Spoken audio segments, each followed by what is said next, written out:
ഞാൻ doctor Sania Salim, consultant plastic surgeon, doctor KMC hospital, Chengannur. ഞാൻ doctor Brian Thomas, consultant plastic surgeon, doctor KM Cherian institute of medical science, Kallissery. നമ്മൾ പൊതുവെ plastic surgery എന്ന് പറയുമ്പോഴത്തേക്ക് എല്ലാവർക്കും ഒരു തെറ്റിദ്ധാരണയുണ്ട്, നമ്മൾ കോസ്മെറ്റിക് സർജറി മാത്രമാണ് ചെയ്യുന്നതെന്നുള്ളത്. നമ്മൾ പഠിക്കുമ്പോഴായിരുന്നാലും നമ്മൾ പ്രാക്ടീസ് ചെയ്യുമ്പോഴത്തേക്കും കൂടുതൽ ഫോക്കസ് നമ്മൾ ഹാൻഡിലും ഹാൻഡ് സർജറിയിലുമായിരുന്നു നമ്മൾ ചെയ്തിരുന്നത്. പക്ഷേ എന്നിരുന്നാലും പൊതുവായിട്ട് പേഷ്യൻസിന് ഹാൻഡ് സർജറി അല്ലെങ്കിൽ ഹാൻഡിന്റെ ഇഞ്ചുറീസ് ഉണ്ടായാൽ അല്ലെങ്കിൽ ഫിംഗറിന് എന്തെങ്കിലും ഇഞ്ചുറീസ് ഉണ്ടായാൽ പ്ലാസ്റ്റിക് സർജൻസിന്റെ അടുത്ത് അധികം വരാറില്ല. അപ്പം നമുക്ക് അതിനെപ്പറ്റി ഇന്ന് കുറച്ചൊന്ന് സംസാരിക്കാം. നമ്മൾ ഈ ട്രോമ അല്ലെങ്കിൽ എന്തെങ്കിലും അപകടങ്ങൾ സംഭവിക്കുമ്പോൾ നമ്മൾ പ്ലാസ്റ്റിക് സർജറി റിലേറ്റഡ് എന്തൊക്കെ അപകടങ്ങളാണ് കൂടുതലായിട്ട് കണ്ടുവരാറുള്ളതെന്നൊന്ന് പറയാം.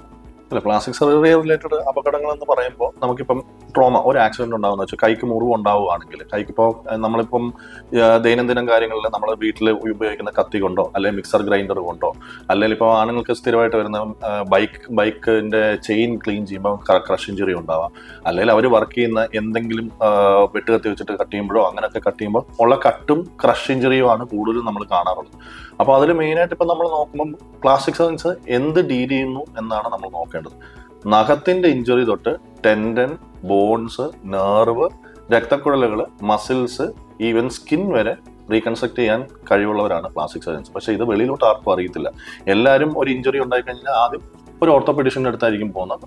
എന്നിട്ടാണ് നമ്മുടെ അടുത്തോട്ട് ആൾക്കാർ വരുന്നത്. ഇതില് നമ്മൾ ഇപ്പം നേരത്തെ പറഞ്ഞ പോലെ നമ്മുടെ എല്ലാ ഇപ്പം MCH ഡിഗ്രി ആയാലും DNB ഡിഗ്രി ആയാലും പ്ലാസ്റ്റിക് സർജറിയിൽ ഏറ്റവും മേജർ കോറായിട്ട് വരുന്നത് ഹാൻഡ് സർജറിയാണ്. ഒരു ഇഞ്ചുറി ഉണ്ടായി കഴിഞ്ഞ് കഴിഞ്ഞാൽ എങ്ങനെ അതിനെ മാനേജ് ചെയ്യാമെന്ന് മാത്രമല്ല, പേഷ്യന്റ് എങ്ങനെ ഫങ്ഷണലായിട്ട്, അതായത് ഒരു പേഷ്യന്റ് ഒരു ബുദ്ധിമുട്ടുണ്ടാവണം, ഒരു ഇഞ്ചുറി ഉണ്ടാവുകയാണെങ്കിൽ അവർക്ക് ആ ഇഞ്ചുറിയിൽ നിന്ന് തരണം ചെയ്ത് അവർക്ക് എത്രമാത്രം ഫങ്ഷണലായിട്ട് വർക്ക് ചെയ്യാൻ പറ്റും എന്നുള്ളതാണ് നമ്മൾ കൂടുതൽ ചിന്തിക്കുന്നത്, പ്ലാസ്റ്റിക് സർജൻസ് കൂടുതൽ ചിന്തിക്കുന്നത്. നമ്മൾ കോസ്മെറ്റിക് പാർട്ടും ചിന്തിക്കും, അവരുടെ ഫങ്ഷണൽ പാർട്ടും ചിന്തിക്കും, കൂടാതെ ആ ബുദ്ധിമുട്ട് മാറ്റാൻ, അതായത് ആ ഇഞ്ചുറി മാറ്റാനുള്ള ട്രീറ്റ്മെന്റും കൂടെ ആയിരിക്കും നമ്മൾ ചെയ്യുന്നത്. കഴിഞ്ഞ ആഴ്ച എൻ്റെ OP-ൽ 2 പേഷ്യൻസ് വന്നിട്ടുണ്ടായിരുന്നേ. ഒരു പേഷ്യൻ്റ് ആണെങ്കിൽ ഒരു ഇഞ്ചുറി കയ്യിലുണ്ടായി, കത്തി കൊണ്ടൊരു മുറിവ് കൈയുടെ വിരലിൻ്റെ അറ്റത്തുണ്ടായി. പേഷ്യൻ്റ് കാഷ്വാലിറ്റി പോയി, ഡ്രസ്സ് ചെയ്ത് വീട്ടിൽ പോയി. ഈ പേഷ്യൻ്റ് വരുന്നത് 1.5 വർഷത്തിന് ശേഷമാണ് വരുന്നത്. വരുമ്പോൾ ആളിൻ്റെ കൈ മൂവ് ചെയ്യാൻ പറ്റുന്നില്ല. അപ്പം ഈ കംപ്ലൈൻ്റ് ആയിട്ട് കുറേ ആൾക്കാരടുത്തൊക്കെ പോയി, കുറേ എക്സസൈസ് ചെയ്യാൻ പറഞ്ഞു, ഫിസിയോതെറാപ്പി ചെയ്യാൻ പറഞ്ഞു. പക്ഷേ 1.5 വർഷമായിട്ടും പേഷ്യൻ്റെ കൈക്ക് മൂവ്മെൻ്റ് ഇല്ല. അപ്പോഴെനിക്ക് മനസ്സിലായി ടെൻഡൻ ഇഞ്ചുറി ആണ് ഉണ്ടായിരുന്നത്. അത് ഫസ്റ്റ് ടൈം മിസ്സായി പോയി, ചെറിയൊരു മുറിവാണെന്ന് കരുതി പേഷ്യൻ്റ് അത് ലൈറ്റായിട്ട് എടുത്തിട്ട് ഡ്രസ്സ് ചെയ്തിരിക്കുമായിരുന്നു. അപ്പം ഇങ്ങനെ ലേറ്റായിട്ട് വരുന്ന ടെൻഡൻ ഇഞ്ചുറിയും നമ്മൾ പ്രൈമറിലി നമ്മൾ റിപ്പയർ ചെയ്യുന്ന ടെൻഡൻ ഇഞ്ചുറിയും തമ്മിലുള്ള റിപ്പയർ കഴിഞ്ഞിട്ടുള്ള മീൻസ് റിസൾട്ടിന്റെ ഒരു ഡിഫറൻസ് എങ്ങനെയായിരിക്കും? ഇപ്പം പറഞ്ഞ പോലെ മിക്കപ്പോഴും നമുക്ക് കാണുന്നത്, നമുക്കൊക്കെ വരുന്നത് ലേറ്റ് പ്രസന്റേഷൻ ആയിരിക്കും കൂടുതലും വരുന്നത്. ആദ്യമേ നമ്മുടെ അടുത്ത് ഞാൻ പറഞ്ഞ പോലെ തന്നെ പലയിടത്തും ചെന്നിട്ട് ചെറിയ മുറിവാണെന്നും പറഞ്ഞുകൊണ്ട് അതങ്ങ് ക്ലോസ് ചെയ്തിട്ട് അങ്ങ് പോകും. പക്ഷെ പിന്നെ ആയിരിക്കും അവര് വിരൽ മടങ്ങുന്നില്ല, അല്ലെ വിരലിന്റെ തരിപ്പ്, അങ്ങനെയുള്ള പ്രശ്നങ്ങളൊക്കെ ആയിട്ട് വരുന്നത്. അപ്പോൾ ഇപ്പൊ പേഷ്യന്റ് ഇന്ന് ഇത് സംഭവിച്ചെന്ന് വെച്ചോ, അവര് സ്റ്റിച്ചിട്ടിട്ട് ഒരാഴ്ച കഴിയുമ്പോഴേ ഇവർ ശ്രദ്ധിക്കുന്ന ഇവരുടെ കൈ വിരൽ മടങ്ങുന്നില്ല. ആ ഒരു ടൈം പീരീഡിൽ നമുക്ക് ടെൻഡൻ റിപ്പയർ ചെയ്യുവാണെങ്കിൽ അത്യാവശ്യം നല്ല റിസൾട്ടും കാര്യങ്ങളും ഒക്കെ കിട്ടും. ഈവൻ ടിൽ 1 month വരെയൊക്കെ ആണെങ്കിൽ മൂവ്മെന്റ് ഒക്കെ ചെയ്യുന്ന ജോയിന്റ് ഒക്കെ വലിയ കുഴപ്പമില്ലാതെ മൂവ് ചെയ്യുന്നതൊക്കെ ആണെങ്കിൽ നമുക്ക് അതുവരെ ടെൻഡൻ നമുക്ക് റീകൺസ്ട്രക്ട് ചെയ്യാൻ പറ്റും. ടെൻഡൻ അതേ സെയിം ടെൻഡൻ വെച്ചിട്ട് തന്നെ, അതേ ചലനവള്ളി വെച്ചിട്ട് തന്നെ നമുക്ക് റിപ്പയർ ചെയ്യാൻ പറ്റും. പക്ഷെ വൺസ് ആ ഒരു 1 month കഴിയും തോറും ഈ ടെൻഡന്റെ ലെങ്ത് കുറഞ്ഞു വരും തോറും നമുക്കത് ആ 2 ടെൻഡൻ മുറിഞ്ഞിട്ട് പോയ 2 ടെൻഡനും കൂടെ വലിച്ച് നമുക്ക് റിപ്പയർ ചെയ്യാൻ പറ്റത്തില്ല. ആ സമയത്ത് നമ്മൾ ടെൻഡൻ ഗ്രാഫ്റ്റോ അങ്ങനത്തെ കാര്യങ്ങൾ എന്തെങ്കിലും ചെയ്താലേ കാര്യം നടക്കത്തുള്ളൂ. അപ്പോൾ അതിനെ നമ്മൾ വേറൊരിടത്തുനിന്ന് ടെൻഡൻ ഗ്രാഫ്റ്റ് എടുത്ത് വെച്ചിട്ട് വേണം ആ ടെൻഡൻ റീകൺസ്ട്രക്ട് ചെയ്യാൻ. പക്ഷേ ഇതിപ്പം ഒരു 1.5 year ആയെന്ന് പറഞ്ഞു. അപ്പോൾ ആ സമയത്ത് നമ്മുടെ പോയ മസിലും ഈ ടെൻഡനും എല്ലാം ചുരുങ്ങിപ്പോയി. ആ ടെൻഡൻ നമുക്കതുകൊണ്ട് വീണ്ടും റീകൺസ്ട്രക്ട് ചെയ്യാൻ പറ്റത്തുമില്ല. പക്ഷെ പേഷ്യന്റിന് റിസൾട്ടും കൊടുക്കേണ്ടി വരും. അപ്പോൾ ആദ്യം നമ്മൾ ശ്രദ്ധിക്കേണ്ടത് ആ ജോയിന്റ് എത്രമാത്രം അനങ്ങുന്നുണ്ടെന്ന്. ചിലരാണെങ്കിൽ കൈ അനക്കാതെ അത് അങ്ങനെ തന്നെ ഇരുന്ന് പോകും. അപ്പോൾ ആ ജോയിന്റ് ഉറച്ചു പോയി കഴിഞ്ഞാൽ നമുക്ക് പിന്നെ റീകൺസ്ട്രക്ഷൻ ഓപ്ഷനൊക്കെ വളരെ കുറവായിരിക്കും. പിന്നെ ഉള്ളതെന്ന് വെച്ച് കഴിഞ്ഞാൽ ജോയിന്റ് നല്ലപോലെ അനങ്ങുന്നുണ്ട്, കുഴപ്പമില്ല എന്നുണ്ടെങ്കിൽ നമുക്ക് വേറൊരു മസിലിൽ നിന്ന് നമുക്ക് ടെൻഡൻ ട്രാൻസ്ഫർ എന്ന് പറയുന്ന പ്രൊസീജിയർ ചെയ്ത് അത്യാവശ്യം മൂവ്മെന്റും കാര്യങ്ങളും കൊടുക്കാൻ പറ്റുന്നതാണ്. പക്ഷെ ഇതിനെക്കുറിച്ചൊന്നും ആർക്കും അതിനേക്കാൾ അറിയത്തില്ല. ചുരുക്കി പറഞ്ഞാൽ ആദ്യമേ ഇഞ്ചുറി ഉണ്ടാവുന്ന സമയത്ത് തന്നെ നമ്മളെ വന്ന് കണ്ടു നമുക്ക് കൊടുക്കാൻ പറ്റുന്ന റിസൾട്ട് ബെറ്റർ ആയിരിക്കും. കുറെ വൈകിയായിട്ട് വരുവാണെങ്കിലും നമുക്ക് ഓപ്ഷൻസ് ഉണ്ട്, പക്ഷേ ഫങ്ഷണൽ ഇന്റഗ്രിറ്റി അത്രയും ഉണ്ടാവത്തില്ല. ഈവൻ നമുക്കിപ്പോ പറഞ്ഞ പോലെ തന്നെ നമ്മളിപ്പോ ഡോക്ടർ സാനി പറഞ്ഞ പോലെ നമ്മുടെ അടുത്ത് പേഷ്യന്റ് വരുന്നത് ചലനവള്ളി മാത്രമല്ല, ചിലരാണെങ്കിൽ നെർവ് കട്ടായിട്ടൊക്കെ വരും, കയ്യിലോട്ടൊക്കെ തരിപ്പും കാര്യങ്ങളൊക്കെ ആയിരിക്കും. അപ്പൊ ഉള്ള പ്രശ്നം എന്ന് വെച്ച് കഴിഞ്ഞാൽ ഇത് ഇവര് വന്ന് കാണുന്നത് 2 വർഷത്തിന് ശേഷമൊക്കെ ആയിരിക്കും. കാരണം ആൾക്കാർക്ക് ഞരമ്പിന്റെ ഡോക്ടേഴ്സ് പ്ലാസ്റ്റിക് സർജൻസ് ആണെന്ന് അറിയാത്ത ഒരു പ്രശ്നം, അങ്ങനെ ഒരു വലിയൊരു കൈയുടെ ഞരമ്പുകളെ പറ്റിയും അതിന്റെ പലതരത്തിലുള്ള പ്രശ്നത്തെ പറ്റിയും ഒന്ന് പറയാം. ഇപ്പൊ നമ്മൾ ട്രോമയിൽ പറഞ്ഞു തുടങ്ങുന്നത്. അപ്പൊ ട്രോമയിൽ പറയുമ്പോൾ ഞാൻ പറഞ്ഞില്ലേ, കട്ടുണ്ടാവുമ്പോൾ നെർവുകളും കട്ടാവാം. അപ്പൊ നെർവുകൾ കട്ടാകുമ്പോൾ എത്രയും പെട്ടെന്ന് അത് റിപ്പയർ ചെയ്യുന്നതാണ് ഏറ്റവും ഫങ്ഷണലി ഇമ്പോർട്ടന്റ്. അത് അതിന്റെ ഡ്യൂറേഷൻ കൂടുന്നത്, അതായത് നമ്മൾ ആ ഇഞ്ചുറിയും വെച്ചിട്ട് കുറെ നാൾ ഇരിക്കുവാണെങ്കിൽ തന്നെ ആ നെർവിൽ ഇഞ്ചുറി കൂടുകയും അതിൽ ന്യൂറോമ എന്ന് പറയുന്ന സാധനങ്ങളുണ്ടായി ആ വഴി നമുക്ക് റീകൺസ്ട്രക്ഷൻ പോസിബിൾ അല്ലാതാവും. അപ്പൊ നമ്മൾ അത് കട്ട് ചെയ്ത് കളഞ്ഞിട്ട് നെർവ് ഗ്രാഫ്റ്റ് വെക്കുകയും വേണം. നമ്മളിപ്പം നെർവിന്റെ കാര്യം പറയുന്ന പോലെ നമ്മൾ ട്രോമയിൽ നിന്ന് തന്നെ തുടങ്ങാം. അപ്പൊ ട്രോമയിൽ നിന്ന് നമുക്കിപ്പോൾ ഒരു ഇഞ്ചുറി ഉണ്ടാവുക, ഇന്നൊരു ഇഞ്ചുറി ഉണ്ടാവുകയാണെങ്കിൽ ആ ഇഞ്ചുറി എത്രയും പെട്ടെന്ന് റിപ്പയർ ചെയ്യുവാണെങ്കിൽ നമുക്ക് അപ്പൊ തന്നെ കൊണ്ട് റിപ്പയർ ചെയ്യാം. മൈക്രോ സർജിക്കൽ പ്രൊസീജിയറിലൂടെ റിപ്പയർ ചെയ്ത് നമ്മളാണെങ്കിൽ ഫൈൻ ആയിട്ടാണ് റിപ്പയർ ചെയ്യുന്നത്. അപ്പൊ ആ റിപ്പയർ ചെയ്യുന്നതോറും അതിനുള്ള റിസൾട്ടും വളരെ നല്ലതായിരിക്കും, വളരെ പെട്ടെന്ന് ഉണ്ടാവും. നമ്മളിപ്പം നെർവ് റിപ്പയർ എന്ന് പറയുമ്പോൾ നമ്മൾ ഒരിക്കലും ആ നെർവ് കണക്ട് ചെയ്ത് കഴിഞ്ഞാൽ സ്വിച്ച് ഇട്ട പോലെ അതിന്റെ സെൻസേഷൻ ഉണ്ടാവുകയും അതിന്റെ വർക്കിംഗ് ഉണ്ടാവത്തില്ല. അതിന് ടൈം പീരീഡ് ഉണ്ട്. ഒരു നെർവ് ഗ്രോത്ത് എന്ന് പറയുന്നത് 1 millimeter per day ആണ്. 1 millimeter per day എന്ന് പറഞ്ഞു കഴിഞ്ഞാൽ വളരെ ചെറിയൊരു ലെങ്ത് ആണ് ഡെയിലി ഗ്രോ ആവുന്നത്. അപ്പം നമ്മുടെ ഇപ്പം കൈയുടെ അറ്റത്തൊക്കെ നമ്മുടെ ഇപ്പം റിസ്റ്റിന്റെ അവിടെയൊക്കെ ഉള്ള ഇഞ്ചുറി ആണെങ്കിൽ നമ്മളത് റിപ്പയർ ചെയ്ത് കഴിഞ്ഞാൽ ചിലപ്പം 3 മാസം കൊണ്ടായിരിക്കും നമ്മുടെ ഫിംഗർ ടിപ്പിൽ അതിന്റെ സെൻസേഷൻ വരുന്നത്. അപ്പൊ നമ്മൾ എത്രയും പെട്ടെന്ന് അത് റിപ്പയർ ചെയ്യാവോ അത്രയും നല്ല റിസൾട്ട് ആയിരിക്കും നമുക്ക് കിട്ടുക. അത് മൂവ്മെന്റ് ഉണ്ടാവുകയോ അല്ലെങ്കിൽ എന്ത് സെൻസേഷൻ ഉണ്ടാവുകയോ അങ്ങനെയുള്ള റിസൾട്ട് കിട്ടണമെങ്കിൽ എത്രയും പെട്ടെന്ന് റിപ്പയർ ചെയ്യണം. ഇൻ കേസ് അത് വൈകുകയാണെങ്കിൽ തന്നെ നമ്മൾ വൈകും തോറും അവിടെ ന്യൂറോമ എന്ന് പറയുന്ന ഒരു കണ്ടീഷൻ ഉണ്ടാവും. അത് നമ്മുടെ നെർവ് ബണ്ടിൽസ് എല്ലാം കൂടെ കൂടിച്ചേർന്ന് അതൊരു ഗോളം പോലെ ആയിട്ട്, സ്വെല്ലിംഗ് പോലെ ആയിട്ട് അവിടെ നമുക്ക് നെർവ് ഗ്രോത്ത് സംഭവിക്കത്തില്ല. അപ്പൊ നമ്മൾ ചെയ്യേണ്ടതെന്ന് വെച്ച് കഴിഞ്ഞാൽ അത് കട്ട് ചെയ്തിട്ട് അതിന്റെ അത്രയും ഡിഫക്റ്റ് നമ്മൾ നെർവ് ഗ്രാഫ്റ്റ് വെക്കണം. നെർവ് ഗ്രാഫ്റ്റ് എന്ന് പറഞ്ഞാൽ നമ്മൾ വേറെ എവിടെന്നെങ്കിലും നെർവ് എടുത്ത് കണക്ട് ചെയ്യുക എന്നുള്ളതാണ് ചെയ്യുന്നത്. അപ്പം പ്രശ്നം എന്ന് വെച്ച് കഴിഞ്ഞാൽ ഇത്രയും ടൈം ലാഗ് വരുമ്പോൾ ആ റിസൾട്ടും വളരെ കുറഞ്ഞുകൊണ്ടിരിക്കുകയാണ്. അപ്പം നെർവ് ഇഞ്ചുറിയോ അല്ലെങ്കിൽ കൈക്ക് ഇങ്ങനെ ഒരു ഇഞ്ചുറി ഉണ്ടായി കഴിഞ്ഞാൽ കൈക്ക് തരിപ്പ് ഉണ്ടാകുന്ന കാണുമ്പോൾ തന്നെ നമ്മളെ എത്രയും പെട്ടെന്ന് ഒരു പ്ലാസ്റ്റിക് സർജന്റെ അടുത്ത് ചെല്ലുന്നതാണ് ഏറ്റവും നല്ലത്. കാരണം പ്ലാസ്റ്റിക് സർജൻസ് ആണ് ഏത് നെർവായാലും ശരി, കൈയുടെ ഞരമ്പുകൾ ഏതായാലും, കൈയുടെ മാത്രമല്ല കാലിന്റെ ആയാലും ശരി, ഏത് ഞരമ്പുകളാണെങ്കിലും അത് പ്ലാസ്റ്റിക് സർജൻസ് ആണ് റിപ്പയറിങ് ചെയ്യാൻ ഏറ്റവും ബെസ്റ്റ്. കാരണം നമ്മൾ യൂസ് ചെയ്യുന്നത് മൈക്രോസ്കോപ്പിക് ടെക്നിക്കാണ്, മൈക്രോവാസ്കുലർ ഇൻസ്ട്രുമെന്റ്സ് ആണ് നമ്മൾ യൂസ് ചെയ്യുന്നത്, മൈക്രോ സൂച്ചേഴ്സ് ആണ് നമ്മൾ യൂസ് ചെയ്യുന്നത്. ഏറ്റവും ഫൈനായിട്ട് ഹാൻഡിൽ ചെയ്യാൻ പറ്റുന്ന സോഫ്റ്റ് ടിഷ്യൂവും നെർവും ഹാൻഡിൽ ചെയ്യാൻ പറ്റുന്നത് പ്ലാസ്റ്റിക് സർജൻസ് ആണ്. അതുകൊണ്ടാണ് ഈ പറയുന്നത്, നമ്മൾ നെർവ് ഇഞ്ചുറി എന്തെങ്കിലും സസ്പെക്ട് ചെയ്യുന്ന നിങ്ങൾക്ക് തോന്നുകയാണെങ്കിൽ തന്നെ, പേഷ്യൻസിന് തോന്നുകയാണെങ്കിൽ തന്നെ അപ്പോൾ തന്നെ ഒരു അടുത്തുള്ള പ്ലാസ്റ്റിക് സർജനെ കൊണ്ടേ കാണിച്ച് അത് റിപ്പയർ ചെയ്യണമെന്നുള്ളതാണ് നമ്മൾ പറയുന്നത്. പലപ്പോഴും നമ്മൾ ഈ കുഞ്ഞു കുട്ടികളുടെ കൈവിരലുകൾക്ക് ഇഞ്ചുറീസ് സംഭവിക്കുന്നത് കാണാറുണ്ട്. അതുപോലെ തന്നെ ജന്മന ഉള്ള കുട്ടികൾക്കും ചില വൈകല്യങ്ങൾ വരാറുണ്ട്. അതിലൊക്കെ പ്ലാസ്റ്റിക് സർജറിയിൽ എന്തൊക്കെ ടെക്നിക്സ് ആണ് ഉള്ളതെന്നൊന്നും പറയാം. ഇപ്പം കുട്ടികൾക്ക് ഉണ്ടാവുന്ന ഇഞ്ചുറീസ് കൂടുതലും ഈ ഡോറിന്റെ ഇടയ്ക്ക് കൊണ്ടുവന്ന് കൈവെക്കുകയോ അല്ലെങ്കിൽ എന്താ ഗേറ്റിന്റെ ഇടയ്ക്ക് പോയി കൈവെക്കുകയോ ചെയ്യുമ്പോൾ ക്രഷ് ഉണ്ടാകുമ്പോൾ നമ്മുടെ ഫിംഗർ ടിപ്പിലാണ് ഇഞ്ചുറീസ് കൂടുതൽ ഉണ്ടാകുന്നത്. അത് നമ്മളാണെങ്കിൽ പ്രോപ്പറായിട്ട് മാനേജ് ചെയ്ത് മൈക്രോവാസ്കുലറായിട്ട് മാനേജ് ചെയ്ത് കഴിഞ്ഞാൽ അത് നമുക്ക് തിരിച്ച് റീഅറ്റാച്ച് ചെയ്ത് അത് ഹീലാക്കാൻ പറ്റും. പിന്നെ ഇപ്പൊ പറഞ്ഞ പോലെ ജന്മന ഉള്ള വൈകല്യങ്ങളുടെ കാര്യം പറയുമ്പോൾ അത് പല ഗ്രേഡുകളുള്ള ജന്മന ഇതുണ്ട്. ഇപ്പം കൈകൾ കൂടിച്ചേർന്നിരിക്കുന്ന സിൻഡാക്ടൈൽ എന്ന് പറയുന്നത്, അതൊക്കെ ഒരു 1 ഇയറിനുള്ളിൽ നമുക്ക് സർജറി ചെയ്ത് അത് റിലീസ് ചെയ്ത് കഴിഞ്ഞാൽ കുട്ടികൾക്ക് നോർമലായിട്ടുള്ള ആക്ടിവിറ്റി സ്റ്റാർട്ട് ചെയ്യാൻ കഴിയുകയും അവർക്ക് കൂടുതലായിട്ടാണെങ്കിൽ എന്തോ നോർമൽ ലൈഫ് ലീഡ് ചെയ്യാൻ കഴിയുകയും ചെയ്യും. അത് വൈകും തോറും ആ ഗ്രോത്ത് ഡിഫോമിറ്റി ഉണ്ടാവാൻ തുടങ്ങും. കാരണം ഓരോ വിരലുകൾ കൂടിച്ചേരുമ്പോൾ വിരലുകളുടെ ഗ്രോത്ത് ഉണ്ടാവുന്നത് ഡിസ്പാരിറ്റി ഉണ്ടാവും, ഡിഫറൻസ് ഉണ്ടാവും. ആ ഡിഫറൻസ് ഉണ്ടാവുന്നതനുസരിച്ച് വിരലുകൾ വളയുകയും അങ്ങനെയുള്ള ഡിഫോമിറ്റീസ് ഉണ്ടാവും. അപ്പോൾ കറക്റ്റ് ചെയ്യാൻ കുറച്ചും കൂടി എളുപ്പമാണ്. അപ്പോഴാണ് അതുകൊണ്ടായി പറയുന്നത് ഗ്രോത്ത് ഡിഫോമിറ്റി ഉള്ളവരൊക്കെ നമ്മൾ 1 ഇയറിനുള്ളിൽ നമ്മൾ അത് നമുക്ക് ഫ്യൂസ്ഡ് ആയിട്ടുള്ള ഫിംഗേഴ്സ് നമുക്ക് സെപ്പറേറ്റ് ചെയ്യാൻ പറ്റും. പിന്നെ എക്സ്ട്രാ ഫിംഗർ ഉള്ളത് പോളിഡാക്ടൈലി എന്നാണ് പറയുന്നത്. ഈ പോളിഡാക്ടൈലി എന്ന് പറയുമ്പോൾ നമുക്കത് റിമൂവ് ചെയ്ത് കളയാവുന്നതേ ഉള്ളൂ. അത് ഓരോ ലെവൽ വെച്ചിട്ടാണ് അത് പറയുന്നത്, ഏത് ലെവലിൽ വെച്ചിട്ടാണെന്നുള്ളത്. അപ്പം ഇതിലുള്ള പ്രശ്നം എന്ന് വെച്ച് കഴിഞ്ഞാൽ നമ്മളിത് റിമൂവ് ചെയ്യുന്ന ചിലർക്കത് റിമൂവ് ചെയ്യേണ്ട കാര്യം വരത്തില്ല. പക്ഷെ റിമൂവ് ചെയ്യേണ്ട കാര്യങ്ങൾ വരുന്നതെന്ന് വെച്ച് കഴിഞ്ഞാൽ നമുക്ക് ഈ കൈ കൊണ്ട് എന്തെങ്കിലും ചെയ്യുമ്പം അവിടെ മുറിവുകൾ ഉണ്ടാവാൻ ചാൻസസ് ഉണ്ട്. ഇപ്പം കയ്യിലും കാലിലും വരും ഇവർക്ക് കൺജന്റലായിട്ട് പോളിഡാക്ടൈലി വരുന്നത് കയ്യിലും കാലിലും വരും. അപ്പൊ കാലിലൊക്കെ ഉണ്ടാവുന്നതെന്ന് വെച്ച് കഴിഞ്ഞാൽ ഈ എക്സ്ട്രാ ഫിംഗർ കാരണം അവർക്ക് ഷൂ ഇടാൻ പറ്റത്തില്ല. അല്ലെങ്കിൽ കുട്ടികൾക്കൊക്കെ ആകുമ്പോൾ അവര് എന്തെങ്കിലും കളിക്കാൻ പോകുമ്പോഴൊക്കെ ഈ എക്സ്ട്രാ വിരലുകൾ വെച്ച് നടക്കുമ്പോൾ മുറിവുകൾ കൂടുതലായിട്ടുണ്ടാവും. അപ്പൊ അതുകൊണ്ടൊക്കെ കാരണം നമുക്കത് റിമൂവ് ചെയ്ത് കളയാം. അതുകൊണ്ട് അവർക്കൊരു നോർമൽ ലൈഫ് മുന്നോട്ട് ലീഡ് ചെയ്യാൻ പറ്റും. പിന്നെയുള്ള കണ്ടീഷൻ എന്ന് വെച്ച് കഴിഞ്ഞാൽ തമ്പ് അപ്ലൈ ചെയ്യാന്ന് പറയുന്ന കണ്ടീഷൻസ് ഒക്കെയാണ്. അതെന്ന് വെച്ച് കഴിഞ്ഞാൽ നമുക്ക് ജന്മനാ തമ്പ് ഇല്ലാത്ത അവസ്ഥയുണ്ടാവും. അതിനൊക്കെ നമുക്ക് ചെയ്യാൻ പറ്റുന്നത് വെച്ച് കഴിഞ്ഞാൽ നമ്മൾ പോളിസൈസേഷൻ എന്ന് പറയുന്നത്, അതായത് നമ്മൾ ഇൻഡെക്സ് ഫിംഗർ തമ്പാക്കി കൺവേർട്ട് ചെയ്യുന്ന മേജർ പ്രൊസീജിയറാണ്. പക്ഷെ അതൊക്കെ വെച്ച് ചെയ്യുമ്പം അവർക്ക് ലൈഫ് മുന്നോട്ട്, ഇപ്പൊ ഒരു തമ്പ് എന്ന് പറഞ്ഞാൽ നമ്മളെ മനുഷ്യനാക്കുന്ന ഒരു ഘടകമാണ് തമ്പ്. നമ്മളെ കുരങ്ങിൽ നിന്ന് മാറ്റി നിർത്തുന്ന ഒരു ഘടകമാണ് തമ്പ്. ആ തമ്പ് നമ്മൾ ഉണ്ടാക്കി കൊടുക്കുക എന്ന് പറയുന്നത് വലിയൊരു ഡിഫിക്കൽട്ട് പണിയാണ്. അപ്പൊ അതിനാണ് നമ്മൾ ഇൻഡെക്സ് ഫിംഗർ നമ്മൾ തമ്പിന്റെ ഭാഗത്തോട്ട് ട്രാൻസ്ഫർ ചെയ്തിട്ട് ആ ഒരു നമുക്ക് ആ പ്രോപ്പർ ഗ്രിപ്പ് കിട്ടുന്നതും അതിന് നോർമലായിട്ട് ഒരു സാധനം എടുക്കാൻ വേണ്ടിയിട്ടുള്ള ഗ്രിപ്പ് കിട്ടാനും അങ്ങനെയുള്ളതൊക്കെ നമുക്ക് ഫെസിലിറ്റേറ്റ് ചെയ്യാം.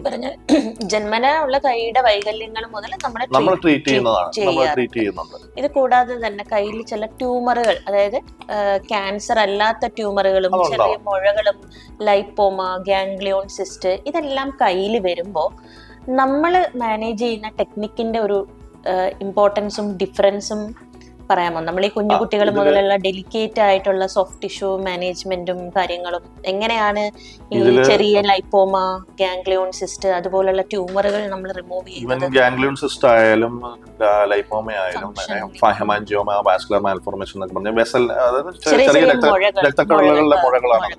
അപ്പോൾ ഇതിലുള്ള പ്രത്യേകത എന്ന് വെച്ച് കഴിഞ്ഞാൽ ഞാൻ എപ്പോഴും പറയുന്ന ഒരു കാര്യമാണ്, വാട്ട് എവർ ഇറ്റ് ഈസ് നമ്മളെ പ്ലാസ്റ്റിക് സർജൻസ് ആണ് എപ്പോഴും ഏറ്റവും നല്ല രീതിയിൽ സോഫ്റ്റ് ടിഷ്യൂ ഹാൻഡിൽ ചെയ്യുന്നത്. അപ്പോൾ സോഫ്റ്റ് ടിഷ്യൂ എന്ന് പറഞ്ഞു കഴിഞ്ഞാൽ നമുക്കത് നെർവ് ആകാം, ടെൻഡൻ ആകാം, സ്കിന്നാകാം, രക്തക്കുഴലുകളാകാം.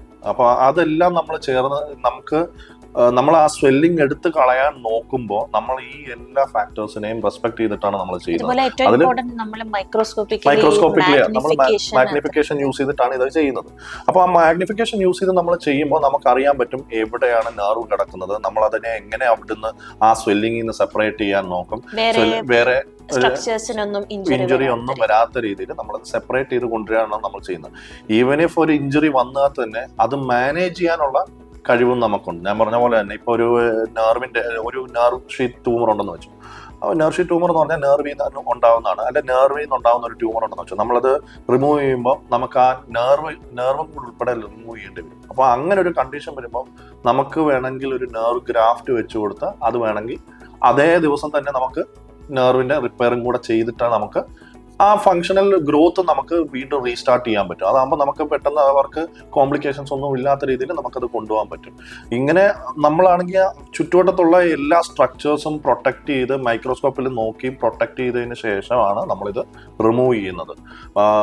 അപ്പോൾ അതാകുമ്പോൾ നമുക്ക് ഈവൻ പേഷ്യൻസിനായാൽ പോലും അവർക്ക് കൂടുതൽ ഡൗൺ ടൈം വരാത്ത രീതിയിൽ നമുക്ക് പെട്ടെന്ന് ഫങ്ഷണൽ ആയിട്ടുള്ള ഔട്ട്കം നല്ല രീതിയിൽ കൊടുക്കാൻ പറ്റുന്ന ആൾക്കാരാണ് പ്ലാസ്റ്റിക് സർജൻസ്. അതാണ് ഞാൻ എപ്പോഴും പറയുന്നത്. നമ്മൾ ഹാൻഡിന്റെ പോലും എസ്തെറ്റിക്സും നോക്കും, അതിന്റെ കൂടെ ഫങ്ഷനും നോക്കുന്നവരാണ് പ്ലാസ്റ്റിക് സർജൻസ്.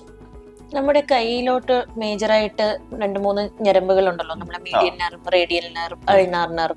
അപ്പോൾ പല ചെറിയ ചെറിയ ടണലുകളിൽ കൂടിയാണ് നമ്മളെ കൈയിലോട്ട് ഈ ഞരമ്പ് തോളുന്ന കഴുത്തിന്ന് വരുന്നത്. അപ്പം ഈ ടണലിൽ ചെറിയ കംപ്രഷൻ ഒക്കെ ഉണ്ടായിട്ട് പേഷ്യൻസിന് തരിപ്പും കൈ ബുദ്ധിമുട്ടുകളും വേദനയും ഉണ്ടാകാറുണ്ട്.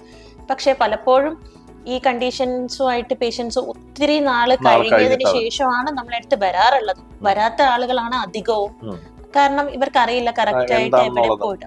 ആ ടൈപ്പ് ഓഫ് അസുഖങ്ങളെ പറ്റി ഇപ്പം പറയുമ്പോ നമ്മുടെ മീഡിയൻ നെർവ് എന്ന് പറയുന്നത് carpal tunnel syndrome, carpal tunnel syndrome, അങ്ങനെ തന്നെ ഗയൻസ് കനാൽ സിൻഡ്രോം എന്ന് പറഞ്ഞിട്ടുണ്ട്. പിന്നെ ക്യൂബേറ്റൽ ടണൽ സിൻഡ്രോം എന്ന് പറഞ്ഞാൽ അത് ഓരോരോ നമ്മുടെ കയ്യിലോട്ട് 3 മെയിൻ ഞരമ്പുകളുണ്ട്: median nerve, radial nerve, ulnar nerve. ഈ 3 നെർവുകളും ഓരോ ടണൽ വഴിയും ഓരോ മസിലല്ലേല് നമ്മുടെ മസിലിനെ കവർ ചെയ്യുന്ന ഫേഷ്യയുടെ അടിയിൽ കൂടെ നിന്നൊക്കെയാണ് പോകുന്നത്. ഇത് കുറച്ച് നാളിരിക്കുമ്പോൾ ചില ഇൻഫ്ലമേറ്ററി കണ്ടീഷനൊക്കെ വരുമ്പോൾ അല്ലെങ്കിൽ ഇതൊക്കെ ടൈറ്റ് ആവും. കൈക്ക് വേദനയും തരിപ്പും അങ്ങനെയുള്ള കാര്യങ്ങളൊക്കെ ഉണ്ടാവും. അവർക്ക് ഒരു ചെറിയൊരു പെൻ എടുക്കാൻ പോലുള്ള ബുദ്ധിമുട്ടുള്ളവരുണ്ടാവും. ഞരമ്പിന്റെ ബുദ്ധിമുട്ടാണെന്ന് ആൾക്കാർക്ക് മനസ്സിലാവത്തില്ല, പക്ഷേ അവർക്ക് ആരെ കാണണമെന്ന് അറിയത്തില്ല. അവർ ആദ്യം പോയി ചിലപ്പോൾ ഒരു ന്യൂറോളജിനെ ആയിരിക്കും കാണുന്നത്. അത് കഴിഞ്ഞിട്ടായിരിക്കും ബാക്കിയുള്ള ഫിസിയോതെറാപ്പി ചെയ്തു പോകും. പലരും അങ്ങനെ ഫിസിയോതെറാപ്പി ഒക്കെ കഴിഞ്ഞിട്ട് വേദന കുറയുന്നില്ല എന്ന് പറയുമ്പോഴാണ് നമ്മുടെ അടുത്ത് വരുന്നത്. അപ്പോഴാണ് നമ്മൾ NCV ചെക്ക് ചെയ്ത് നോക്കുമ്പോൾ കാർപ്പൽ ടണൽ ആണെന്ന് പറയുന്നതും. അങ്ങനെ ചെറിയ സർജിക്കൽ ഇത് നമുക്ക് ലോക്കലിൽ നമുക്ക് ചെയ്യാവുന്ന പ്രൊസീജിയറാണ്. ലോക്കലിൽ നമ്മൾ ഡേ കെയർ ആയിട്ട് ചെയ്തിട്ട് വിടാവുന്ന പ്രൊസീജിയറാണ്. അപ്പോൾ അത് നമ്മൾ ഓപ്പൺ ചെയ്ത് റിലീസ് ചെയ്ത് നമ്മൾ ആ ഫേഷ്യ റിലീസ് ചെയ്ത് അതിന്റെ ഒരു ടണലിന് മുകളിലുള്ള ലിഗമെന്റ്സ് അല്ലെങ്കിൽ ഫേഷ്യ റിലീസ് ചെയ്ത് കൊടുക്കുമ്പോഴാണ് ആ നെർവിന്റെ പ്രോപ്പർ ഫംഗ്ഷനിങ് പിന്നെ ഉണ്ടാകുന്നത്. ഈ കൈക്ക് തരിപ്പ് കുറയുന്നതും കൈയുടെ വീക്ക്നെസ് ഒക്കെ കുറയുന്നത്. പലരും വരുന്നത് വീക്ക്നെസ്സും ഭയങ്കരമായിട്ട് പേന പിടിക്കാൻ പറ്റത്തില്ല, അല്ലെങ്കിൽ അവർ ഈവൻ ബട്ടൺ ഇടാൻ പോലും പറ്റാതായിരിക്കും പലരും വരുന്നത്. അപ്പൊ അങ്ങനെ ഒരു കണ്ടീഷനൊക്കെ വരുമ്പോൾ നമ്മൾ ഇത് റിലീസ് ചെയ്ത് കൊടുത്താൽ തന്നെ വിത്തിൻ 2 വീക്സ് തന്നെ അവർക്ക് അതിന്റെ ഇംപ്രൂവ്മെന്റ് കാണാൻ പറ്റും. ഇതുപോലെ തന്നെ ചില ബൈക്ക് അപകടങ്ങൾക്ക് ശേഷം നമ്മുടെ കയ്യിലോട്ടുള്ള ഒരു കൂട്ടം ഞരമ്പുകൾ ബ്രേക്കിൽ പ്ലെക്സസിന് ഇഞ്ചുറീസ് സംഭവിക്കുമ്പോൾ ഒരു കൂട്ടം ഞരമ്പുകൾക്ക് ബൈക്ക് അപകടങ്ങൾക്ക് മാത്രമല്ല, നമ്മുടെ ഈ കുട്ടികളിലെ ജന്മനാ പ്രസവ സമയത്തൊക്കെ ഇതുണ്ടാവും, ഇഞ്ചുറി ഒക്കെ ഉണ്ടാവും, ബ്രേക്കിൽ പ്ലെക്സസ് ഇഞ്ചുറി ഒക്കെ ഉണ്ടാവും. അപ്പൊ അതിന് നമ്മൾ ചെയ്യുന്ന പല പ്രൊസീജിയേഴ്സ് ഉണ്ട്. അതിന്റെ നെർവ് ട്രാൻസ്ഫർ പ്രൊസീജിയേഴ്സ്. ബുദ്ധിമുട്ടായിട്ട് നമ്മളെടുത്ത് വരുന്നത് കൈ കംപ്ലീറ്റ് ആയിട്ട് പൊക്കാൻ പറ്റുന്നില്ല, കൈ അടക്കാൻ പറ്റുന്നില്ല, ഷോൾഡർ പൊക്കാൻ പറ്റുന്നില്ല, ഇങ്ങനെയുള്ള കംപ്ലീറ്റ് ഫ്ലെയിൽ ഹാൻഡ് എന്നൊക്കെ പറയാറുണ്ട്. പക്ഷേ പലർക്കും അറിയില്ല ഈ ഇത് ആരാ ചെയ്യുന്ന പ്ലാസ്റ്റിക് സർജൻ ആണെന്നുള്ളത്. ഇതിവിടെ അതാ പറയുന്നത്, നെർവിന്റെ മാനേജ്മെന്റ് ഒരിക്കലും പ്ലാസ്റ്റിക് സർജനിൽ നിന്ന് ആരുടെയും മനസ്സിലോട്ട് പോകത്തില്ല. എല്ലാവരും കരുതിയിരിക്കുന്നത് എപ്പോഴും കോസ്മെറ്റിക് സർജൻ ആണ്, അങ്ങനെയാണെന്നുള്ള രീതിയിൽ നെർവിന്റെ ഡോക്ടേഴ്സ്, നെർവിന്റെ സർജൻസ് എന്ന് പറയുന്ന ബേസിക്കലി പെരിഫറൽ നെർവ്സിന്റെ സർജൻസ് എന്ന് പറയുന്നത് പ്ലാസ്റ്റിക് സർജൻസ് ആണ്. ഇപ്പൊ ബ്രേക്കിൽ പ്ലെക്സസ് ഇഞ്ചുറി എന്ന് പറഞ്ഞാൽ പോലും നമ്മളിപ്പം പല ടൈപ്പിലുള്ള സർജറീസ് ഉണ്ട്. നെർവ് ട്രാൻസ്ഫർ സർജറീസ് ഉണ്ട്. ഈവൻ ആ നെർവ് ട്രാൻസ്ഫർ സർജറീസ് ഫെയിൽ ആയി കഴിഞ്ഞ് കഴിഞ്ഞാൽ അതിന് free functional muscle transfer surgeries ഉണ്ട്. അതായത് നമ്മൾ മസിൽ യൂസ് ചെയ്ത് അത് ഒരു നെർവ് ഫംഗ്ഷനിങ് ആയിട്ട് ഒരു നെർവുമായിട്ട് കണക്ട് ചെയ്ത് അത് വെച്ചിട്ട് നമുക്ക് ഇത് ചെയ്യാൻ പറ്റും. ടെൻഡൻ ട്രാൻസ്ഫർ സർജറീസ് ഉണ്ട്. അങ്ങനെ പല സർജറീസ്, പല മൊഡാലിറ്റീസ് ഓഫ് സർജറി ഉണ്ട്. പക്ഷെ അത് ആർക്കും അറിയത്തില്ല. എല്ലാവരും ഈ കൈ വെച്ചിട്ട് അവരാണെങ്കിൽ പലയിടത്തും കയറി ഇറങ്ങി അത് ഇതിനൊക്കെ ഒരു ടൈം പീരീഡ് വിചാരിക്കും ഇത് ട്രീറ്റ് ചെയ്യാൻ പറ്റില്ല എന്ന് പറഞ്ഞ് അങ്ങനെ കൊണ്ട് നടക്കും. അതിനൊക്കെ ഒരു ടൈം പീരീഡ് ഉണ്ട്. ആ ടൈം പീരീഡ് പോയി കഴിഞ്ഞാലാണ് നമുക്ക് പിന്നെ ട്രീറ്റ്മെന്റ് ഓപ്ഷൻ ഇല്ല എന്ന് പറയുന്നത്. വിത്തിൻ 3 months ഒക്കെ ആണെങ്കിൽ നമുക്ക് നെർവ് ട്രാൻസ്ഫേഴ്സ് ചെയ്യാം. 6 to 9 months നമുക്കാണെങ്കിൽ ഫ്രീ ഫങ്ഷണൽ ട്രാൻസ്ഫർ ചെയ്യാം. ടെൻഡൻ ട്രാൻസ്ഫേഴ്സ് 1 yearനുള്ളിൽ ചെയ്യാം. ഇതൊക്കെ 2 years 3 years ഒക്കെ കഴിഞ്ഞ് വരുമ്പോഴാണ് നമുക്ക് അതിനുള്ള ഓപ്ഷൻസ് നശിച്ചു പോകുന്നത്. ആ ഓപ്ഷൻസ് നശിച്ചു പോയി കഴിഞ്ഞാൽ പിന്നെ നമുക്ക് ട്രീറ്റ്മെന്റ് ചെയ്യാൻ പറ്റില്ല. പക്ഷെ നമ്മുടെ അടുത്ത് പലരും വരുന്നത് ഈ ഓപ്ഷൻസ് നശിച്ചെല്ലാം കഴിയുമ്പോഴാണ് നമ്മുടെ അടുത്ത് പലരും വരുന്നത്. ഇത്രയും നേരം പറഞ്ഞുകൊണ്ടിരുന്നത് ഈ സോഫ്റ്റ് ടിഷ്യൂവിന്റെ, അതായത് നെർവിന്റെയും ഇതിന്റെയും കാര്യങ്ങളാണ്. ഇനിയിപ്പോ ഒരു ഫിംഗർ കട്ടായി വരിക, ഇപ്പം നമ്മൾ കേട്ടിട്ടുണ്ട് ഫിംഗർ റീഇംപ്ലാന്റ് ചെയ്യുക എന്നുള്ളതൊക്കെ. അതിനെക്കുറിച്ചൊന്ന് എക്സ്പ്ലെയിൻ ചെയ്യുകയാണെങ്കിൽ കുറച്ചും കൂടെ നല്ലതായിരിക്കും. കാരണം ആൾക്കാർക്ക് ഇപ്പോഴും അതിനെക്കുറിച്ചൊരു കൺസെപ്റ്റ് ഇല്ല, എന്താ ചെയ്യേണ്ടതെന്നുള്ളത്. അപ്പൊ അതെങ്ങനെയാണ് അതിനെ പ്രിസർവ് ചെയ്ത് കൊണ്ടുവരേണ്ടത്, അതിന്റെ ബാക്കിയുള്ള പല ആൾക്കാർക്കും ഫിംഗർ കട്ടായി പോയി കഴിഞ്ഞാൽ അല്ലെങ്കിൽ ശരീരത്തിന്റെ ഏതെങ്കിലും ഭാഗം കട്ടായി പോയി കഴിഞ്ഞാൽ അത് എങ്ങനെ ഹോസ്പിറ്റലിൽ എത്തിക്കണമെന്ന് അറിയില്ല. മിക്കപ്പോഴും നമ്മൾ കാണുന്ന ഈ കട്ടായി പോയിട്ടുള്ള പാർട്ട് ഡയറക്റ്റ് ആയിട്ട് ഐസിൽ വെച്ചിട്ട് കൊണ്ടുവരുന്നത് കാണാം. അത് വളരെ തെറ്റായ ഒരു കാര്യം. നമ്മുടെ ഐഡിയലി നമ്മൾ പറയുന്നത് എങ്ങനെയാണെന്ന് വെച്ചാൽ ആ കട്ടായി പോയിട്ടുള്ള പാർട്ട് നമുക്കൊരു ടാപ്പ് വാട്ടറിൽ കഴുകാൻ പറ്റുവാണെങ്കിൽ കഴുകിയിട്ട് ഒരു പ്ലാസ്റ്റിക് അല്ലെങ്കിൽ ഒരു ന്യൂസ് പേപ്പർ നമുക്ക് അവൈലബിൾ ആയിട്ടുള്ളതിലൊന്ന് കവർ ചെയ്തിട്ട് ഒരു പ്ലാസ്റ്റിക് കവറിൽ വെച്ച് ടൈറ്റായി സീൽ ചെയ്തതിന് ശേഷം അത് ഐസിൽ വെച്ചിട്ട് പാടില്ല. എന്നിട്ട് ഹോസ്പിറ്റലിൽ വന്നു കഴിഞ്ഞാൽ നമുക്കത് മൈക്രോസ്കോപ്പിന്റെ സഹായത്തോടുകൂടി ഒരു പരിധി വരെ നമുക്ക് റീഇംപ്ലാന്റ് ചെയ്യാൻ പറ്റാറുണ്ട്. പക്ഷേ ഈ പറയുമ്പോഴും പലപ്പോഴും നമുക്ക് 100% നമുക്ക് റീപ്ലാന്റ് ചെയ്യാൻ പറ്റാറില്ല പല കാരണങ്ങൾ കൊണ്ട്. പക്ഷേ ഇങ്ങനെയൊക്കെ കറക്റ്റ് ആയിട്ട് കൊണ്ടുവന്നു കഴിഞ്ഞാൽ ഒരു പരിധി വരെ എന്തൊക്കെയായിരിക്കും കാരണങ്ങൾ ഇതിന്റെ ഇങ്ങനെ റീപ്ലാന്റ് ചെയ്യാൻ പറ്റാത്ത? നമുക്ക് റീപ്ലാൻ ചെയ്യാൻ പറ്റുന്ന കണ്ടീഷൻസ് നമ്മൾ യൂഷ്വലി ക്ലീൻ ആയിട്ട് കട്ടായിട്ടുള്ള ഫിംഗേഴ്സ് അല്ലെങ്കിൽ ശരീരത്തിന്റെ ഭാഗങ്ങൾ നമുക്ക് ക്ലീൻ ആയിട്ടുള്ള കട്ടാണെങ്കിൽ റീപ്ലാൻ സക്സസ് കുറച്ച് കൂടുതലാണെന്ന് പറയും. ക്രഷ് ആയിട്ടോ അല്ലെങ്കിൽ വേറെ വലിയ ഭാരമുള്ള എന്തെങ്കിലും വസ്തുക്കൾ വന്ന് നല്ലവണ്ണം ചതവ് പറ്റിയിട്ടുള്ള ശരീരഭാഗങ്ങളാണെങ്കിൽ നമുക്ക് അതിന്റെ ഒരു സക്സസ് റേറ്റ് വളരെ കുറവായിട്ടാണ് കണ്ടുവരാറുള്ളത്. അല്ലെങ്കിൽ ഒത്തിരി വൈകിട്ടാണ് ഹോസ്പിറ്റലിൽ വരുന്നതെങ്കിലും ഇങ്ങനെയുള്ള സക്സസ് റേറ്റ് കുറവാണ്. അതല്ലെങ്കിൽ ഈ ഡയറക്റ്റ് ഐസിൽ വെച്ചിട്ട് നമ്മൾ പഠിച്ചിട്ടുള്ള പോലെ തന്നെ ഐസിൽ വെച്ചിട്ട് വന്നു കഴിഞ്ഞാൽ അത് ശരീരഭാഗങ്ങൾ ഡാമേജ് ആയി പോകാറുണ്ട്. അങ്ങനത്തെ കണ്ടീഷനിലും റീപ്ലാൻ സക്സസ് റേറ്റ് കുറവാണ്. ഇപ്പൊ നമുക്ക് ഇപ്പൊ ഒരു വൂണ്ട് ഇപ്പൊ ഒരു കട്ടായി പോയെന്ന് വെച്ചു, അപ്പൊ അതില് നമ്മുടെ ആ വൂണ്ട് നമുക്ക് റീകൺസ്ട്രക്ട് ചെയ്യാൻ പറ്റില്ല. അപ്പൊ ആ വൂണ്ട് പിന്നെ എങ്ങനെ നമ്മൾ ആ ബോൺ കുറയ്ക്കാതെ എങ്ങനെ നമുക്ക് കവർ ചെയ്യാൻ പറ്റുമോ എന്നുള്ളതൊക്കെ ഒന്ന് പറഞ്ഞു. അതാണ് നമ്മള് ഇപ്പം റീപ്ലാന്റ് ചെയ്യാൻ പറ്റിയില്ല, അല്ലെങ്കിൽ ആ ഡിസ്റ്റലി ആ കട്ടായി പോയിട്ടുള്ള പാർട്ട് ഭയങ്കരമായിട്ട് ചതഞ്ഞു പോയിട്ടുണ്ട്, നമുക്ക് തിരിച്ച് അറ്റാച്ച് ചെയ്യാൻ പറ്റുന്നില്ലെങ്കിൽ കൂടിയും നമുക്ക് റിമൈനിങ് ആയിട്ട് എത്ര ലെങ്ത് ആണ് ആ പാർട്ടിനുള്ളത് അത് നമുക്ക് വേറെ സോഫ്റ്റ് ടിഷ്യൂ വെച്ചിട്ട് നമുക്ക് മറ്റു ശരീരത്തിന്റെ ഭാഗത്ത് നിന്ന് മാംസം എടുത്ത് വെച്ചിട്ട് നമുക്ക് അതേ ലെങ്തിൽ ഒരു പരിധി വരെ ഫിംഗർ പോലെ നമുക്ക് ആക്കി കൊടുക്കാൻ പറ്റാറുണ്ട്. ശരീരത്തിന്റെ മറ്റു ഭാഗത്ത് നിന്ന് നമുക്ക് വേണമെങ്കിൽ നഖം എടുത്ത് വെച്ച് കൊടുത്തിട്ട് ഈവൻ നമുക്ക് നഖവും ക്രിയേറ്റ് ചെയ്ത് കൊടുക്കാൻ പറ്റാറുണ്ട്. ഇപ്പം ഇതിലേക്കാളും കുറച്ചും കൂടെ കോംപ്ലിക്കേറ്റഡ്. ഇപ്പൊ ഒരാൾക്ക് വിരൽ വേണമെന്നുണ്ടെങ്കിൽ പലരും നമ്മുടെ ഈ പ്ലാസ്റ്റിക് സർജറി ബേസിൽ നമുക്ക് എന്തൊക്കെ ചെയ്യാൻ പറ്റുമെന്നൊന്ന്.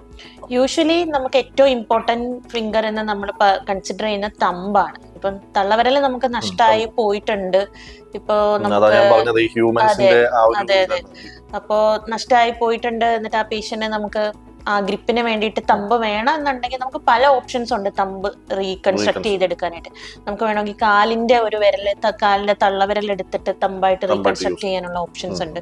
ഇപ്പൊ മറ്റു വിരലുകൾ പറയാറുള്ളത്, അല്ലെങ്കിൽ നമുക്ക് ബാക്കി 4 വിരലുണ്ടെങ്കിൽ നമുക്ക് ഇൻഡെക്സ് ഫിംഗർ ചൂണ്ടുവിരൽ തള്ളവിരലായിട്ട് മാറ്റിയിട്ട് ആ രീതിയിൽ നമുക്ക് ഹോൾഡ് ചെയ്യുന്ന രീതിയിൽ പിടിക്കാനുള്ള ഓപ്ഷൻസ് ഉണ്ട്. അങ്ങനെ നമുക്ക് ഒരുപാട് നമ്മുടെ സ്പെഷ്യാലിറ്റി തന്നെ അറിയപ്പെടുന്നത് പ്രോബ്ലം സോൾവിംഗ് സ്പെഷ്യാലിറ്റി എന്നാണല്ലോ. നമുക്ക് ഒരുപാട് ഓപ്ഷൻസ് ഉണ്ട്. പേഷ്യന്റിന് ഏറ്റവും അനുയോജ്യമായ രീതിയിലും ഏറ്റവും ഫങ്ഷണലി ഇമ്പോർട്ടൻസ് കിട്ടുന്ന രീതിയിലും നമുക്ക് റീകൺസ്ട്രക്ട് ചെയ്തെടുക്കാൻ പറ്റും. അതായത് നമ്മൾ ഫങ്ഷണൽ ആയിട്ട് പേഷ്യന്റിന് എങ്ങനെ അവർക്ക് കൂടുതൽ ഫങ്ഷണൽ ഇത് കൊടുക്കാൻ പറ്റും, ഔട്ട്കം ഫോക്കസ് ചെയ്തിട്ട് നമുക്ക് പല ടെക്നിക്സും പല സർജിക്കൽ മെത്തേഡ്സും. നമ്മളിപ്പോ പറഞ്ഞത് ബോൺ ഇതിനെ കുറിച്ചാണ്, സോഫ്റ്റ് ടിഷ്യൂവിനെ കുറിച്ചാണ്. അത് മാത്രമല്ല നമ്മൾ ഫ്രാക്ചേഴ്സും നമ്മൾ വിരലിന്റെ അറ്റത്തുള്ള ഫ്രാക്ചേഴ്സും എല്ലാം നമുക്ക് റീകൺസ്ട്രക്ഷൻ ഒക്കെ ചെയ്ത് നമുക്ക് അത്യാവശ്യം നല്ല രീതിയിൽ പേഷ്യന്റ് ഔട്ട്കം ഉണ്ടാക്കി കൊടുക്കാൻ പറ്റുന്നു. അപ്പൊ ഇതിലുള്ള നമ്മൾ എപ്പോഴും ഇപ്പം പ്ലാസ്റ്റിക് സർജറി എന്ന് പറയുന്നത് കോസ്മെറ്റിക് മാത്രമാണെന്ന് പറഞ്ഞ് എല്ലാവരും തള്ളിക്കളയുന്ന കൂട്ടത്തില് നമുക്ക് ഈ ഹാൻഡ് സർജൻസ് എന്നുള്ള പേരില്ല എന്നാണ് എല്ലാവരും പറയുന്നത്. കാരണം എല്ലാവരും പറയുന്നത് പ്ലാസ്റ്റിക് കോസ്മെറ്റിക് മാത്രമാണ്. പക്ഷെ നമ്മുടെ കോർ ട്രെയിനിങ് തന്നെ ഹാൻഡ് സർജറിയാണ്. നമ്മൾ ആദ്യം തൊട്ട് അവസാനം ഇപ്പം DNB 6 years ആണെങ്കിലും MCH 3 years അല്ലെങ്കിൽ DRNB 3 years ആണെങ്കിലും അതിലെ കോറായിട്ട് നമുക്ക് കിട്ടുന്നത് ഹാൻഡ് സർജറിയാണ്. ഏറ്റവും കൂടുതൽ പഠിക്കുന്നതും ഹാൻഡ് സർജറിയാണ്. ഹാൻഡ് സർജറിയിൽ നമുക്ക് എങ്ങനെ ഇതിന് എന്തുകൊണ്ട് പ്ലാസ്റ്റിക് സർജറിന്റെ അടുത്ത് വേണമെന്ന് പറഞ്ഞു കഴിഞ്ഞാൽ നമ്മളാണ് കൂടുതലും സോഫ്റ്റ് ടിഷ്യൂ നല്ല രീതിയിൽ ഹാൻഡിൽ ചെയ്യുന്നത്. നമ്മളാണ് അത്യാവശ്യം ഫങ്ഷണൽ ഔട്ട്കം നമ്മളാണ് ഏറ്റവും കൂടുതൽ പ്രൊമോട്ട് ചെയ്യുന്നതും. പിന്നെ ഞാൻ പറഞ്ഞത് അതിലൊരു കോസ്മെറ്റിക് കണ്ടന്റും കൂടെ ആഡ് ചെയ്ത് കൊടുക്കുന്നതും നമ്മളാണ്. ഒരു പേഷ്യന്റിന് ഒരു സോഫ്റ്റ് ടിഷ്യൂ ലോസ് ഉണ്ടെങ്കിൽ ആ ലോസ് എങ്ങനെ കോസ്മെറ്റിക്കലി അവർക്ക് നല്ല രീതിയിൽ സ്കാറിങ് ഇല്ലാത്ത രീതിയിൽ നമ്മൾ ഉണ്ടാക്കി കൊടുക്കാൻ പറ്റുന്ന നമ്മൾ നോക്കുന്നത്.